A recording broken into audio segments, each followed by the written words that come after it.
32 ħadd ta' żmien ta' matul is-sena. L-ewwel qari. Qari mill-ktieb tal-Erf. L-Erf jiddi bla qatt ma jnemnem.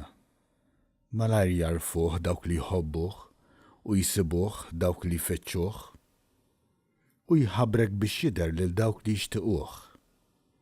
Min ibakkar ifittxu ma jitħabax għax ħdejn biebu bil-qiegħda jsibu. L-aqwa tal-għaqal hu li taħseb fl-Erf u min jisar għalih malajr jeħles mill-inkwiet. L-Erf idur u jfittex lil dawk li jxerqulu. Kollu ħlewwa jidrilhom fit-triq u jiltaqa' magħhom f'kull ħsieb tagħhom. Il-kelma tal-Mulej.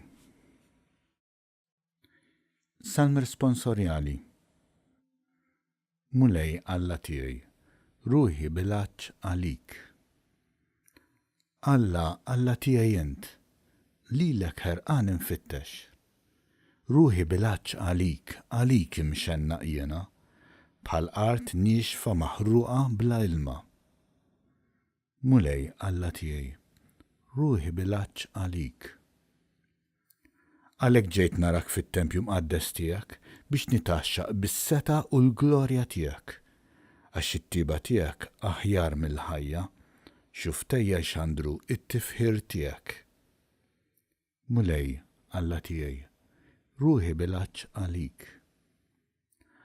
Għalhekk imbirkek tul ħajti kollha, nolli jdejja u nsejjaħ ismek. Bħal bikel mill-aħjar li jsemmen nintela u jannilek fommi b'xuftejn ferrieħa.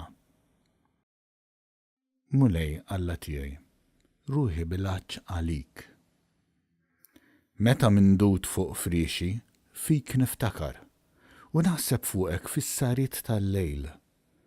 Għax int kont għajnuna lija, għaddel ta' ġwien ħajk nanni bil-ferħ. Mulej Alla tiegħi, ruħi bilaċċ għalik. It-tieni qari. Qari mill-ewwel ittra ta' San Pawl Apostol lit-Tessalonkin. Ma rridux li ma tkunux tafu, ħuti, fuq il-mejtin biex ma ssewdux qalbkom bħall-oħrajn li m'għandhomx tama. Jekk aħna nemmnu li Ġesu miet u qam mill-imwiet, hekk ukoll Alla jiġbor miegħu lil dawk li raqdu f'Ġesu. Dan ngħidulkom fuq il-kelma tal-Mulej, jiġifieri li aħna li nkunu għadna hawn ħajjin għall-miġja tal-Mulej ma mmorrux qabel dawk li jkunu raqdu. Għaliex il-Mulej innifsu mal-kmand, mal-leħen tal-Arkanġlu u t-tromba ta' Alla jinżel mis-sema u dawk li jkunu mietu fi Kristu jqumu l-ewwel. Imbagħad aħna li nkunu ħajjin, li nkunu għadna hawn, ninħatfu magħhom fi sħaba biex niltaqgħu mal-Mulej fl-ajru. Hekk inkunu dejjem mal-Mulej. Għamlu l-qalb il-xulxin b'dan il-kliem. Il-kelma tal-Mulej. L-Evanġelju. Qari mill-Evanġelju skont San Mattew. F'dak iż-żmien, Ġesu qal lid-dixxipli tiegħu din il-parabola. Is-saltna ta' smewiet inxabħuha ma' 10 xebbiet li ħarġu bl-imsiebaħ tagħhom biex jilqgħu l-arus. 5 minnhom kienu boloħ u 5 għaqlin. Għax il-boloħ ħadu l-imsiebaħ imma ma ħadux żejt magħhom, waqt li l-għaqlin ħadu mhux biss l-imsiebaħ iżda wkoll iż-żejt fil-kwies.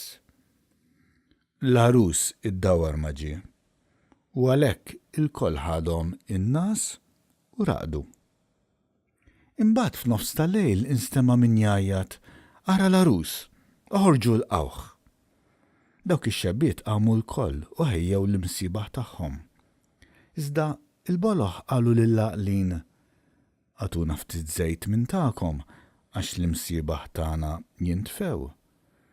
Qabżu l-għaqlin u qalu, għandu mnejn ma jibqax biżżejjed la għalina u lanqas għalikom, l-aħjar morru għand tal-ħanut u ixtru għalikom.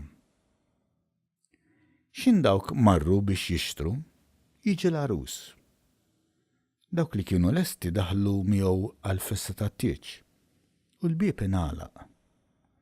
Sa fl-aħħar waslu wkoll ix-xebbit l-oħra u bdew jgħidu Sinjur, Sinjur, iftħinna.